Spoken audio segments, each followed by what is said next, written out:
Car రెంట్‌కి తీసుకుని సరదాగా బయటికి వెళ్ళాలనుకుంటున్నారా? అయితే వెంటనే ఈ నెంబర్‌కి కాల్ చేయండి. నమస్తే రమగారు. నమస్తే జయ. రమగారు, ఎక్కువగా వైఫ్ అండ్ హస్బెండ్ మధ్య ఇష్యూస్ మనం చాలా చూస్తున్నామండి. చిన్న చిన్న విషయాలకి అది చాలా పెద్దదై కొన్ని రోజుల పాటు మాట్లాడుకోకుండా, ఒకరి మొహం ఒకరు చూడకుండా అయిపోతుంది. పోట్లాడుకోవటం ఇంకా ఎక్కువ మాట్లాడుకోవాలంటే అసలు నువ్వు వేరు నేను వేరు, మనం నీ బ్రతుకు నా బ్రతుకు నాది, సింపుల్గా మనం ఇష్యూస్ అని మర్యాదకరంగా మాట్లాడుతాం. మూడు పెళ్ళాం పోట్లాడుకు వస్తూ ఉంటారు, ఎంతసేపు పోట్లాడుకుంటారు. నువ్వంటే నువ్వు, నేనంటే నేను, తూతూ ఎంతంటే నువ్వెంత, అంతే. మా అమ్మ నాన్న చిన్నప్పటి నుంచి నన్ను ఒక మాట కూడా అనలేదంటుంది నమ్మడు. పెళ్ళామంటే ఇలా ఉంటుంది అనుకోలేదంటాడు మొగుడు. అంతే అంతే కదా, అత్యద్భుతంగా పెంచేశారంటారు. అమ్మ చేత కొట్టినా సరే ఆ మాట ఎవరు చెప్పరు కదా. అమ్మ చేత కొట్టడం అలవాటుగా ఉంటుంది. పైగా ఏంటంటే ప్యాంపర్ చేయించుకోవాలని ఉంటుంది ఆడపిల్లలకి. మగపిల్లలకి ఆడవాళ్ళు అత్యద్భుతంగా అన్నీ చేసేసి అన్నీ చేతికి అందించేసి తమ ఏదంటే అదే జీహుజూరని చేసేసి తమకి ఒక జీతం బత్తెం లేని ఒక భృత్యురాల కింద భార్య ఉంటుంది కొంతమంది అబ్బాయిలకి. అన్నీ తన మనసులో ఉన్న మాట వాళ్ళకి అర్థమైపోవాలి, తను ఏం చెప్పదలుచుకున్నాడో దానికి తెలిసిపోవాలి. అంతే. దాని ఫీలింగ్లు, దాని ఏడుపు, దాని వ్యవహారం వీడికి అక్కర్లేదు. అంతే. అమ్మాయిలకేమో తమని లాడు ప్యారు, తమని ముద్దుగా చూసుకోవటం, తమ కోరికలు తమ ఐడియాస్ని ఉండాలని అమ్మాయికి ఉంటుంది. పక్కనున్నవాడు మనిషేనని వాళ్ళకి అనిపించదు. పాపం ఈ పిల్లని తెచ్చాము దీనికి సరదా సంతోషం చూడాలని అబ్బాయికి ఉండదు. సెల్ఫిష్. అవును అవును. పైగా వాడొక అబ్బాయి, ఇదొక అమ్మాయి, ఇవే ఉంటాయి అంతే. మనకి ప్రపంచంలో రెండే కదా జాతులు, ఆడ మొగ. అంతే. పోట్లాడుకుంటూ ఉండాలి. కానీ ప్రతి మొగతోటి మనం పోట్లాడాం. మన నాన్న, మన అన్నయ్య వీళ్ళు మనకు కావాలి. వాళ్ళు ఏం చేసినా కరెక్టే. వాళ్ళు ఎప్పుడు హీరోలే. నాన్నే మన హీరో, అన్నయ్యే మనకి హీరో వర్షిప్గా ఉంటుంటాడు. మన తమ్ముడే ముద్దు. మరిది మీద ఒళ్ళు మంటగా ఉంటుంది కానీ తమ్ముడి మీద మంటగా. తమ్ముడు ఏం చేసిన చిన్న వెధవా, వాడికి ఇంకా తెలియదు అనిపిస్తుంది. అదే వయసు ఉన్న మరిదికి మాయరోగం, ఓవర్ యాక్షన్ అనిపిస్తుంది. న్యాచురల్ కదా, అంతే. అదే మగ పిల్లలకి ఏమైనా ఉంటుంది, మరదళ్ళు ఓవర్ యాక్షన్ చేస్తున్నారు లేదా వదిన గారు అతివేషాలు ఇస్తుంది అంటారు. తమ చెల్లెళ్ళు తమకు అలవాటుగా ఉంటారు కదా, వాళ్ళ అతివేషాలు, వాళ్ళ ఓవర్ యాక్షన్లు, వాళ్ళ పిచ్చి వేషాలు అన్నీ నార్మల్గా ఉంటాయి. అవి అలవాటుగా ఉండటం, అది అమాయకత్వంగా అది కూడా వస్తుంది. వాళ్ళ అమ్మ అమాయకురాలే, వాళ్ళ అమ్మ ఎవర్ గ్రీన్ అమాయకురాలు, అసలు ఏం తెలీదు, పిచ్చిమోహం. అదే అక్క పిచ్చిమోహం, చెల్లి పిచ్చిమోహం, పాప వాళ్ళని నేనే చూడాలి, అంతే. ఇలాంటి ఇవి ప్రతి చోట ఉంటాయి జయ, ప్రతి వాళ్ళకి ఉంటాయి. మనుషులం మనం ఎప్పుడు. ఇప్పుడమ్మా ఇందులో వాడు అది ఇది అంటున్నాను అనుకోకుండా ఒక క్యాజువల్ భాషగా చెప్తున్నాను. దీంట్లో ఎలా ఉంటుందంటే ప్రతి వాడికి నేను కరెక్ట్, నేనే కరెక్ట్, నేనే ఎదుటివాడు తప్పు లేదా తప్పేమో, తప్పు వాళ్ళదేనేమో అనే అనిపిస్తుంది. ఈ అనిపించడంలో ఆడ మగ పిల్ల మేక తేడా లేదు, అందరికీ ఉంటుంది. అందరూ ఇలాగే ఉంటారు. ఎక్కడో ఉంటారు జయ అట్లా అర్థం చేసుకునేవాళ్ళు. అర్థం అవ్వకపోయినా సరే పోన్లే అని తూష్ణీభావం వహిస్తారు కదా కొంతమంది. చూసి చూడకుండా ఊరుకుంటారు. మగవాళ్ళ దౌష్ట్యాన్ని సహిస్తారు ఆడవాళ్ళు, ఆడవాళ్ళ గద్దరితనాన్ని ఒప్పుకుంటారు మగవాళ్ళు. ఇవి రెండే కదా. మగవాళ్ళకి దౌష్ట్యం ఉంటుంది, ఆడవాళ్ళకి గద్దరితనం ఉంటుంది. వీరి రెండిటి వెనకాల వీళ్ళిద్దరూ మనిద్దరం భార్య భర్తలం, ఏదో పెళ్లి చేసుకున్నాం, కలిసి ఉండాలి, పెళ్ళాం నా మొగుడు, ఇలా ఒక భావాలు ఉంటాయి. ఓన్ ఫీల్ ఒకటి ఉంటుంది.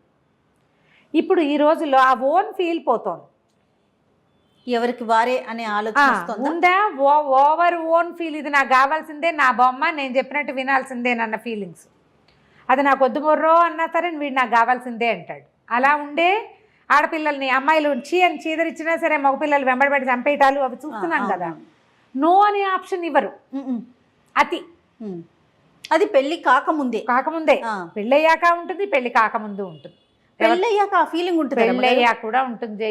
ఆడవాళ్ళు ఎవరింటికైనా వెళ్ళినప్పుడు వీళ్ళు తమతోటే ఉండాలి, తమ దగ్గరే ఉండాలి, అటు ఇటు వెళ్ళకూడదు, పుట్టిళ్లలో పనులు చేయకూడదు, ఫ్రెండ్స్కి ఇంపార్టెన్స్ ఇవ్వకూడదు, కజిన్స్కి ఇంపార్టెన్స్ ఇవ్వకూడదు, వాళ్ళు వీళ్ళు కలవకూడదు.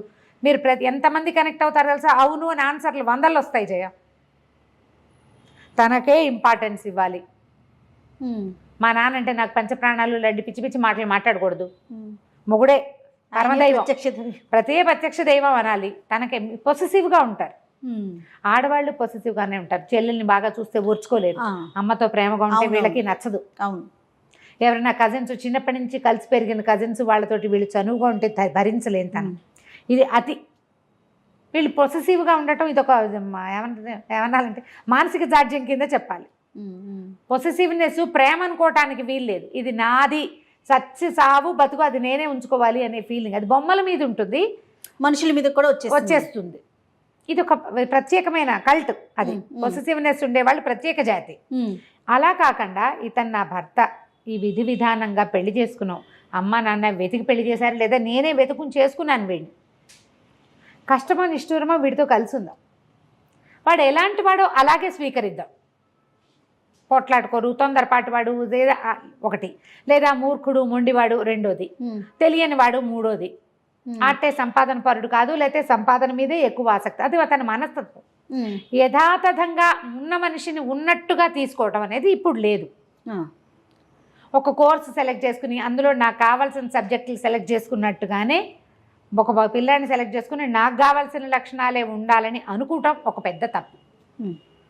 అవునండి. ఆ పిల్లాడే కాదు, ఆడపిల్లల్లో కూడా అంతే, అమ్మాయిల్లో కూడా అంతే. అమ్మాయి నాకు ఇట్లా కావాలి. ఇప్పుడు వీళ్ళిద్దరు నాకు ఒక పాయింట్ ఎప్పుడు అర్థం కాదు జయ, పిల్ల ఇదివరకు పెళ్లి చూపులు వస్తే అమ్మాయికి వంట వచ్చా అని అడిగేవాడు. బాగుంది శాస్త్రం, ఎందుకంటే అదేదో 10th ఇంటర్మీడియట్ చదివి ఇళ్లల్లో కూర్చుని అమ్మల వెనకాల పప్పుగా గుత్తులు తిప్పుకుంటూ వంటలు నేర్చుకునేవాడు. పెళ్లి చేస్తాం ఇంకా పిల్లకి వంట నేర్పించాలి అనుకునేవాళ్ళు. 12-14 ఏళ్ల వయసు వచ్చిన దగ్గర నుంచి బియ్యం వార్చమ్మా, అన్నం వార్చు, కూర తరి పెట్టు, వంకాయ ముక్కలు కలుపు, ఓసారి ఆలుగడ్డ ముక్కలు వేపించు, పాలు తోడుపెట్టు చేయించేవాళ్ళు కదా. ఇప్పుడు ఈ పిల్లాడు ఇద్దరు కలిసి ఎంటెక్ దాకా ఒకే రకమైన టెక్ తోటి పెరిగితే దీనికి వంట ఎక్కడి నుంచి వచ్చేస్తుందో చెప్పు? అవకాశమే లేదు. ఎక్కడి నుంచి నేర్చుకుంటుంది పాపం? పోనీ అమ్మాయి ఒక్కతే నేర్చుకోవాలా? అబ్బాయి నేర్చుకోడు వంట? వాడికి వద్దా? నేను ఈ ఒక్క పాయింట్లో మాత్రం నాకు మహామంటగా ఉంటుంది. వంట వచ్చు అంటే ఏదో వచ్చు, ఓ బెండకాయ కూర, ఓ వంకాయ చారు ఏదో చేసుకుంటుంది పిల్ల, వాడికేమొచ్చు? అది ఎవరు అడగరే. ఇంకా అసలు ఆ కల్చర్లో నుంచి బయటికి రాలేకపోతున్నాం. ఆ ఒక్క విషయంలో రావట్లేదమ్మా, మిగిలిన అన్నిట్లలో వచ్చేసాం. అన్నిట్లలో చింకి గుడ్డలు కట్టుకోవడం దగ్గర నుంచి దాంట్లోకి వచ్చేసాం. కానీ ఆడాళ్లే వంట చేయాలి అనే పాయింట్ల నుంచి బయటికి తల్లులు రావట్లే. ముందు ఆడపిల్లలు చదువుకోవాలి, ఉద్యోగం చేయాలి, చదివే కొడుకుతో సమానంగా సంపాదించాలి. ఇద్దరికి క్యాంపస్ సెలెక్షన్ వస్తే ఆ పిల్ల ఏ టైం ప్రకారం వంట నేర్చుకుంటుందో ఒక ఆడపిల్ల చెప్పు. ఇది ఆడవాళ్ళ వైపు నుంచే వస్తున్న సమస్య రమ్మగారు. ఎక్కువగా తల్లులు వంట రాదా, దానికి వంట రాదు అంటే నీ కొడుకే వచ్చు, వాడికి అండర్వేర్ ఆరేసుకోవడం కూడా రాదు, అయినా పర్వాలా. ఈ రెండు మారితే బాగుండేమో అనిపిస్తుంది. పోట్లాడుకోవటం అంటే దీని మీద ఒక చిన్న చిట్టి పిట కథ చెప్దాం. ఒక భార్య భర్త గురువు గారి దగ్గరికి వచ్చారట. మరి ఇలా ఉంటే కొట్టుకు తెచ్చిపోతారు కదా న్యాచురల్లీ. సరే వీళ్ళిద్దరు వచ్చి ఏం చెప్పారంటే, మేము ప్రేమించుకుని పెళ్లి చేసుకున్నామండి, ఏమిటో మాకు ఎప్పుడు తగాదాలు వస్తున్నాయి, ఎంతసేపును ఎప్పుడు కొట్టుకుంటున్నాం మేము, కొట్లాటలు చాలా ఎక్కువైపోయినాయి గురువుగారు, ఏదైనా ఒకటి చెప్పండి మాకు సొల్యూషన్ చెప్పంటే గురుగారు ఏమన్నారంటే, ఏ విషయం మీద పోట్లాడుకుంటున్నారు? వంట పెట్టు తీరు తెన్ను ఇల్లు వాకిలి గుడ్డ గుసురు ప్రతిదాని మీద పోట్లాడుకుంటారు వాళ్ళు. సరే ఈసారి పోట్లాట వచ్చినప్పుడు అమ్మాయిని చూసినప్పుడు మీ అమ్మని గుర్తు తెచ్చుకో అని అబ్బాయికి చెప్పాడు. అక్కడి నుంచి అమ్మాయికి ఏం చెప్పాడంటే, ఈసారి ఏదైనా పోట్లాడాల్సి వస్తే అబ్బాయి బదులు మీ నాన్న అక్కడ ఉన్నాడు అనుకో, బాగుంది అని చెప్పాడు.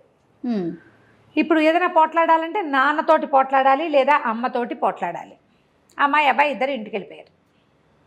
1.5-2 ఏళ్ళకు పిల్లాన్ని ఎత్తుకుని ఓసారి మళ్ళీ కడుపుతో ఉన్న అమ్మాయి వచ్చారు గురువుగారి దగ్గరికి. ఏమి బాగున్నారా అని అడిగాడు ఆయన. మీ సలహా వల్ల బాగున్నామండి అని.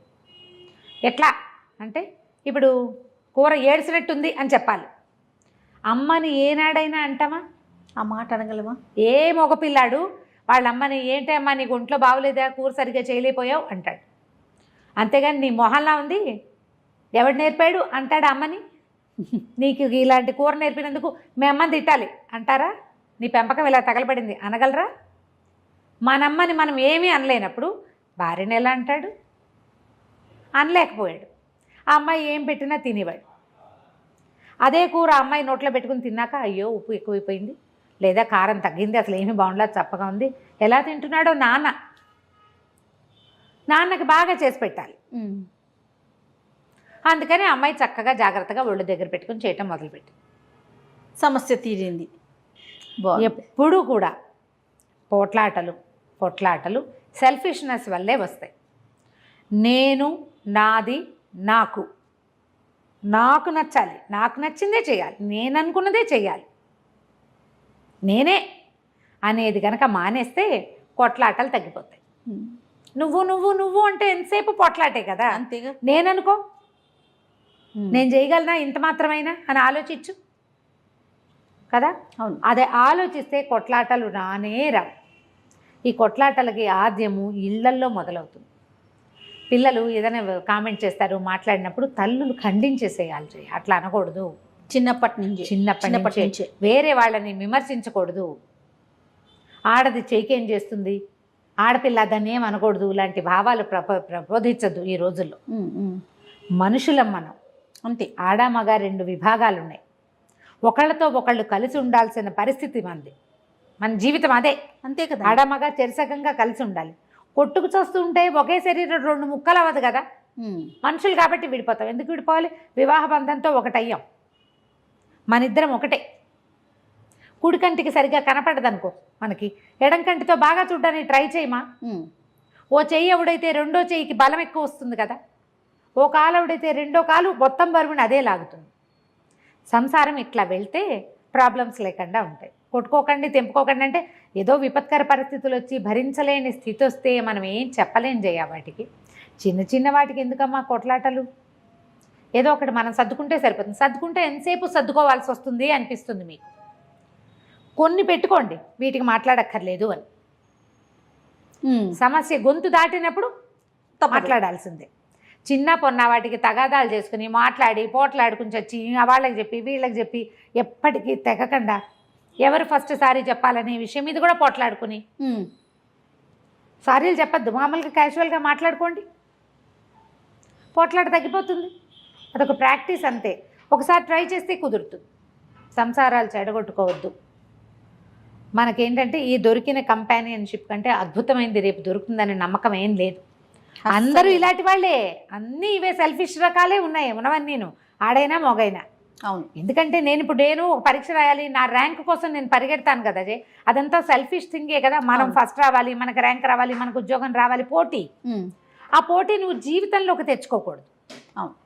చదువులో, ఉద్యోగంలో, ఆఫీస్లో, కెరీర్లో ఉన్న పోటీ జీవితంలో కూడా అవి అలవాటైపోయినాయి. వచ్చేసి చెరో పక్కకి లాగేసుకుంటున్నాం, చివరికి కొట్లాడుకుంటాం. కొట్లాట చివరి లక్ష్యంగా, చివరి విషయంగా ఉండాలి, నిత్య విషయంగా ఉండకూడదు. థ్యాంక్ యూ రమ్ గారు. నమస్తే. నమస్తే జీ.